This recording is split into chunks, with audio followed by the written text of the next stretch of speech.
Hello everyone.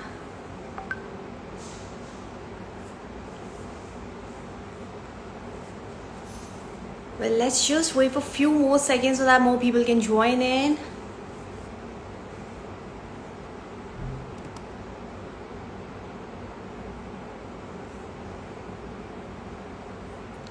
Hi Sparkle Shine, how are you?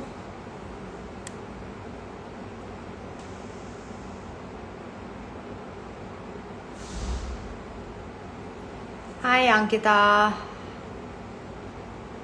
Hi Amrit.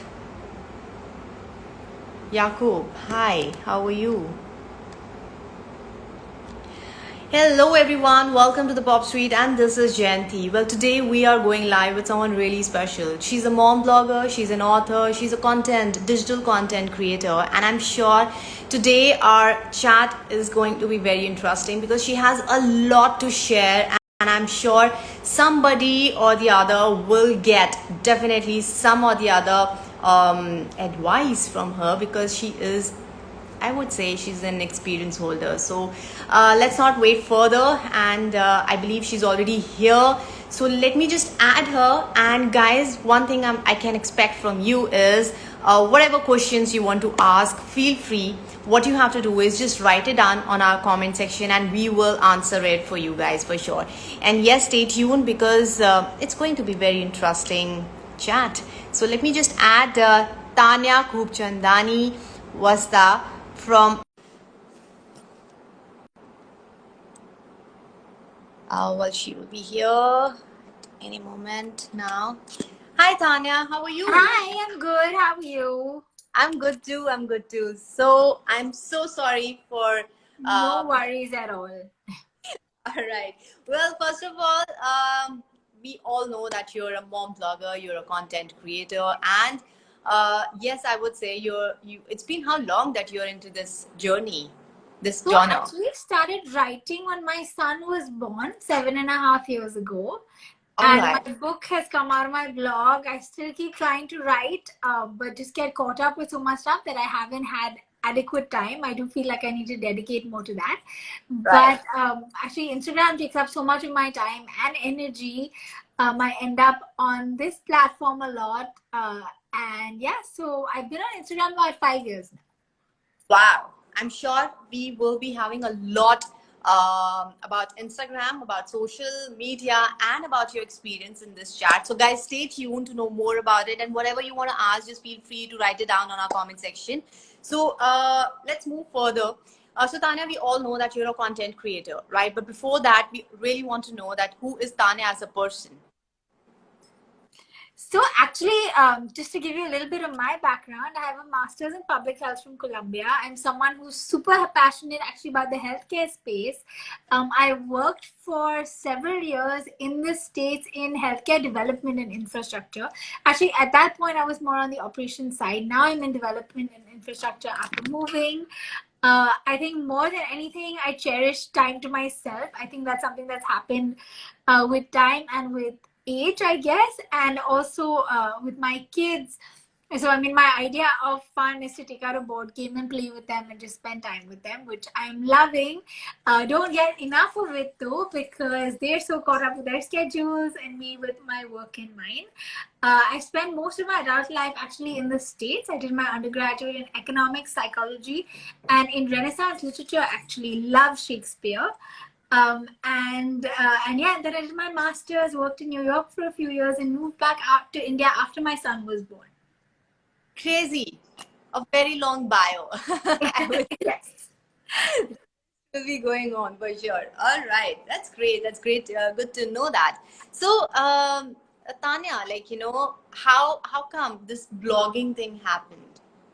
You know, I feel this is one of the few things in my life that I haven't planned, because when I had my son, I started writing tips and tricks on my phone that kind of made my life easier. Things that you forget. That I remember the first thing I wrote was that when the diaper is leaking, to go up a size and not down.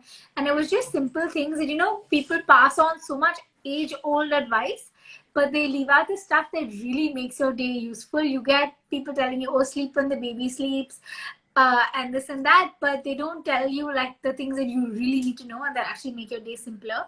So those are the things I started writing down. And I was 26 when I got pregnant with my son. It was a complete shock.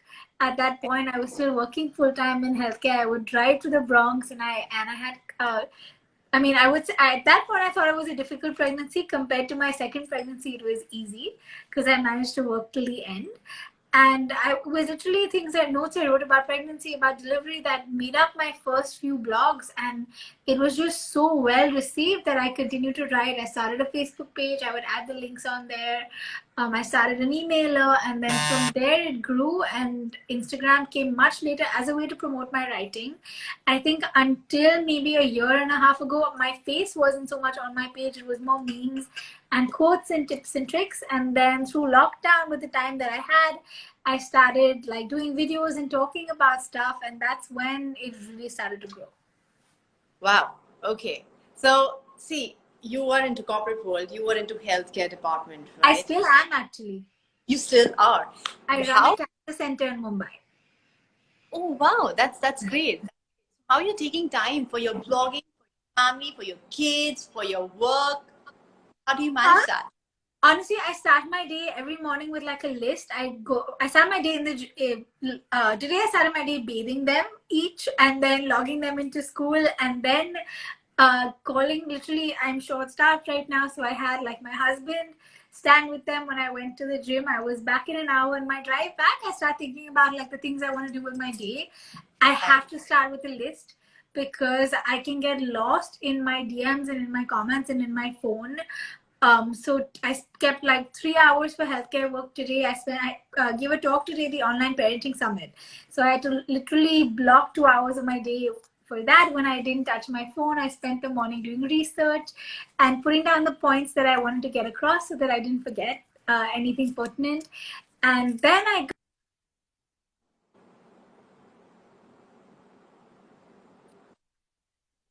my kids, had lunch with them, got some of their homeschooling done, got some of their work done, and got on with the rest of my day. So I gave the talk from 4 to 6, and then had time chalked out for this.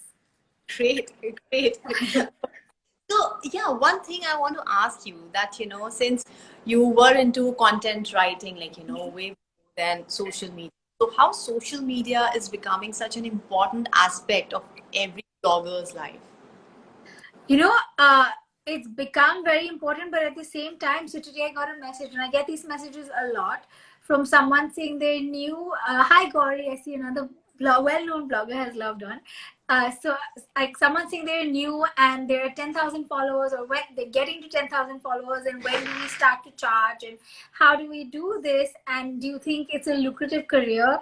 For me, I've never seen social media as a career. It's always been like a means to kind of get my writing out, and then it's become a community, which is what it is for me. So because I didn't think of it as a career, it's sort of something that happened. But at the same time, so what I told her was that I think it's important to remember that your Instagram, your Facebook, these are all apps on your phone, and we all know what happened to TikTok, and so you can't build a career on something that could potentially be temporary. Every time there's an algorithm, all my groups that I'm on start going algorithm change. All the groups that I'm on start fretting and start panicking. So yes, it's a great career while it's there, but it's also an app on your phone. It's also, I do believe it's a bubble in terms of the number of influencers buying followers that have cropped up overnight as well. So I do think that we need to be conscious of these things as well. There should be more behind your content than just videos made for one platform. If you want to do it as a career, great, but make sure you have maybe a blog behind it, a YouTube channel, or something more pertinent as well. The cross connection has to be there. You should not stick to one platform. Yeah, don't put all your eggs in one basket, for sure. All right. Okay. So, when we are talking about blogging, what is that one myth you have experienced and you think that it's the biggest myth when I call myself as a mom blogger, or maybe in our society? What myth do you have experienced till now? I think a lot of people assume that if you're a mom blogger, you're doing it to get free stuff. that's definitely something that people are saying constantly. And I don't want to say dwell on this too much because I don't want to piss off any brands who sent me free stuff. But honestly, that's like my least favorite thing at this point. I love I sharing tips and tricks. I love engaging with the community. I do like discovering new and interesting products, but I'm someone who offers free shout outs to brands to help them grow. And the amount of things I get inundated with actually stresses me out, because every corner of my house has piles of boxes and I don't know what to do with the stuff. So definitely not in it for the free stuff. I wouldn't even say that the free stuff is a perk at this point. It just is. right. So do you think that, getting free stuff is like not so good or it's good? According to you, what is it? Like, for a Ah, blog. I think it's definitely a positive, but I think that it's something that's overdone as well. Because for me personally, I'm someone who doesn't like to say no to brands to give them a shout out, and it's not something that I charge for. If it's a story, if a brand is sending me something, no matter what it is, how big or small, I will give them a shout out. So I think that that's something that I like to do to boost small businesses. But at the same time, I feel really overwhelmed. Say if I've gone to Alibag for 2 days and I open my house door and all I see is packages. I'm sure that's a treat for you. It's a treat if it's like with certain items. Sure, I'm a shopaholic, but when it's with some things, it's also work. Oh, that's great. That's great. So, any advice you want to give it to all those bloggers, like, all those mom who wanted to start their career in this particular field? Yes, do not buy followers, do not buy engagement. Brands are smarter than that. Other bloggers are smarter than that. Everyone knows what you're doing. Everyone's watching your numbers when you're starting out and if you're rising quickly. So that's a big no-no. And I also think very, very important is just to focus on the content. I think people get lost in trying to find like brands and people and stuff to collaborate with. Till date, I have never reached out to a brand, no matter how big or how small. It's just not something that I do. Brands approach me, I'm happy to work with them, but I do not reach out. I focus on the content because honestly, the way the followers come, if you see the post story I did this morning, the post I did this morning rather, I've got 400 followers within 12 hours, just from not even 12 hours, 8 hours, just from a single post. So my followers come through content, and I think the most important thing is to focus on your content. Oh, that's great. That's great. And so, if you have started your career like, on as a blogger or as a content creator now, what would you have done differently? I would have. So I spent a lot of time worried about my kids, putting my kids on social media. It's still not something I'm super comfortable with. But with that, I think I hid behind from the camera rather myself. And I think had I realized that it would be rewarding in so many ways, I definitely would have put myself out there sooner. I focused a lot on tips and tricks and memes, which I still love and I still enjoy. I love humor. It's a big part of what gets me through being a sane parent. But for sure, I would not have hidden away from the camera for so long. Have you ever see we all like you have a lot of followers on your Instagram. You have an Insta fam, right? Fam. Uh, who is your inspiration, or do you also peep on the account to No, get? actually, I follow a lot of foreign fashion bloggers who I love. And when I started out, I would follow primarily parenting pages. There's Stroller in the City, who's New York based, who I just love. Scary Mommy has always been a big inspiration for me. I know I share a lot of their memes. Something I'm really particular about is if I'm using someone else's content, and I do, I put a meme up almost every day. I will always tag them because I feel one of the ways you grow is by supporting other people. So that's really important. And Tamara Kalnick, I believe her last name is just one of my favorite accounts to follow. She's a fashion blogger in Paris, and she's just so much fun. That's great. That's great. So, any see your your community. Every day, some or the other blogger is coming up, right? So, do you have this that complexity or maybe some fear that oh my god, like there are so many bloggers are coming nowadays. So, what will I do? Because a lot of competitions are happening. So, I think a part of it is maybe because I've never seen this as my career. It's always been something I've enjoyed doing. And also, personality wise, I'm just not, that's just not me at all. So, it doesn't bother me. In fact, I'm someone who, you see, I've done it today as well. I've given a shout out to a new page just because I liked something that she posted, and I do it every day. At least once a day, I'll post on my feed something that I enjoyed. But if a blogger comes to me and says, "Hey, I'm new, give me a shout out because I want followers," that's Right. definitely a pet peeve. It has to be that I'm enjoying your content and I do it. I follow a lot of young pages, 500,000 followers, maybe even less.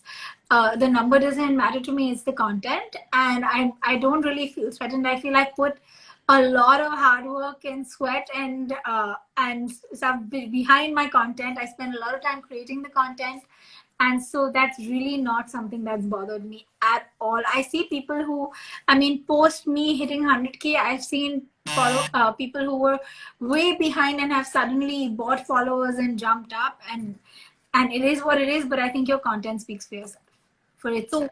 one fine day you get up, you just like, you're awake, you just saw your social media, and you saw that, somebody, someone copied your content completely and not giving your credits. What would you do? This Because happens to me all the time. If you type "mommy diaries," I can't tell you how many you will find, and there's even an account that's Tanya Mommy Diaries, and it's been there for a few years now. And I remember when she made that page and the woman added me, I was literally like, "What the hell is this?" There's a Mommy Diaries 3 who followed me a couple of days ago. And frankly, at this point, I just feel flattered. If someone copied my content outright, I would definitely, knowing me, I would DM them. I would also probably share their content and say thank you for using me as an inspiration. I would do that for sure. I call out stuff all the time. I'm not someone who hides behind my screen. I mean, even today I called out someone for body shaming me. So that's something that I do on a regular basis. I think that being in a position where people look up to you gives you a lot of responsibility in terms of being authentic. And so if someone puts me down, I'm definitely going to stand up for myself, because that's the kind of person I want my kids to see as well. So that's something I always have in mind. And yeah, I don't think that, frankly, I think one of the reasons that my account got verified was because there were so many of these Tanya Mommy Diaries cropping out. So, so in a way, I'm grateful to it for sure. I'm sure, I'm sure. So one last, second last question I would love to ask you that, see, when you're a mom blogger, right? You have to face camera, you have to be on, on social media every day.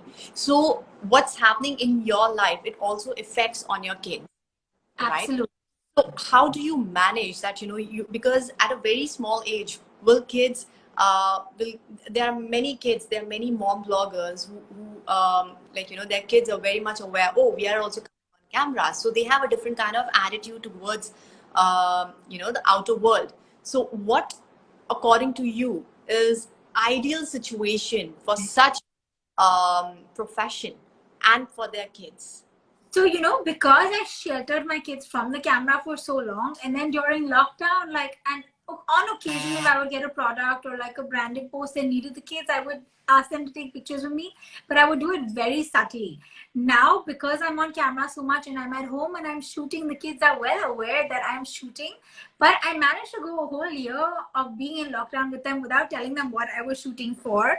And then my 100K happened last month, and these balloons showed up, and someone sent a cake, and so it was very. And my son is like my biggest fan, so he starts, "Oh my God, can you believe my mama got 100K followers?" And then a couple of days ago, I don't know where he saw it, but today at lunch he was telling my mom that my mom was here for lunch, and he was like, "Mama has 100,009 followers," and my mom was like, "You mean?" And like, so he's not getting the concept of the numbers, and at the same time he's so proud and excited. And I actually had to, so this is not so much a concern with my son, it's more a concern with my daughter. I actually had to sit down there and say, these things don't matter. Do you ever hear mama talking about it? Right. It really does not matter. And so I'm constantly telling them that as well, and telling them that it doesn't matter what happens on the screen. It doesn't, whatever. For me, it's work. And I've even told them things to the point where, during lockdown, I was at home and I didn't have a choice but to do more on my thing in terms of finances and things like that. So I give them like a very real perspective of it. At the same, I do as a parent also get concerned about too much exposure for them, of course, which, like I said, was one of the reasons it took me so long to put them on the camera. I feel my daughter is a little bit more vain than my son is. So these are things that as a parent I'm constantly looking out for as well. That's great. One last question I want to ask you that, we all have learned some of the other lessons in our life. So what is that one lesson you want to share it with us that you have learned in your life? I have to say that especially where social media is concerned, it's so important to be authentic. There's been so much focus on airbrushing and filters and making yourself look and even feel different from what you are. But the reality is when you embrace the person that you are, it actually makes you a lot happier. And just like an example of that is like post-pregnancy, every mom goes through this where you don't feel like yourself, you don't fit into your clothes, you don't fit into your things, you're struggling to lose weight. And like for me, I had two kids 2 years back to back. I have severe PCOS. I went through IVF. I went through a nightmare of a pregnancy the second time around, where I was on bed rest for most of it. And it took me a long time to kind of feel like who I was. Post Kiara as well, I kept saying, okay, I have all these clothes and I want to fit into them, and my trousseau dresses and couture and stuff with labels that I had never worn, that I was dying to fit into. And at some point, I accepted that, okay, this is who I am, and I have to accept my body for what it is. I'm going to work out, I'm going to do what I can, but at the same size, I can't expect, after having nursed two kids for a year each, to fit into like the lingerie or whatever that I was holding on to in addition to the couture. So when I accepted myself and my body for who I was and the amazing things that it has done in terms of producing two kids, feeding them, and like the million things that we juggle on a daily basis, and as mothers, I actually recently, literally 2 weeks ago, let go of my entire closet. I've given it to a charity to sell it and keep the proceeds, of course. And I just feel it makes you a happier, more fulfilled person to accept yourself as who you are and to be authentic to that. Well, that's wonderful. That's very beautiful. Well, thank you so much, Tanya. We had a great chat with you. Thank And you so much for having me. you're welcome. And definitely in the coming future, we would love to see you again. For sure. Sounds great. Thank you. Take care of yourself. Thank you. Thank Bye. you everyone for being a part of this wonderful chat. And if you have missed out something or the other, it's already there on our IGTV. You can always check it. And thank you so much. And this is not it. We are coming again live next week. So stay tuned with the time and date. You just have to do a very small favor. That is, just follow the Pop Street. And thank you so much. This is Jayanti. And see you again next Saturday, 5 o'clock sharp. Stay tuned. Bye. Follow the Pop Street to get more details, who will be coming next and what time. Bye. Thank you so much and take care.